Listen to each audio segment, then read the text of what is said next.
একটা সন্তান কি নিজের কর্মের আগেই অভিশপ্ত হতে পারে? হিন্দু শাস্ত্রে অভিশপ্ত সন্তানের ধারণা সরাসরি না থাকলেও কিছু চরিত্র আছে যাদের জীবন অভিশাপে পরিণত হয়েছে।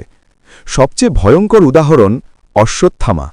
তিনি জন্মেছিলেন এক মহান যোদ্ধা হিসেবে, দ্রোণাচার্যের পুত্র, অসাধারণ শক্তি আর প্রতিভা নিয়ে। কিন্তু মহাভারতের শেষে ক্রোধ আর প্রতিশোধে অন্ধ হয়ে তিনি এমন এক কাজ করেন যা ক্ষমার অযোগ্য, নিরীহ শিশুদের হত্যা। তখন শ্রীকৃষ্ণ তাকে অভিশাপ দেন, তুমি অমর থাকবে, কিন্তু চিরকাল যন্ত্রণায় ভুগবে।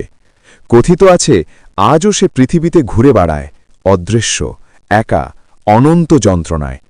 তাই সত্যটা হল, কেউ জন্ম থেকেই অভিশপ্ত নয়, কিন্তু নিজের কর্মই একটা জীবনকে অভিশাপে পরিণত করতে পারে। আরও অজানা রহস্য জানতে এক্ষুনি সাবস্ক্রাইব করুন আননোন ডোজকে।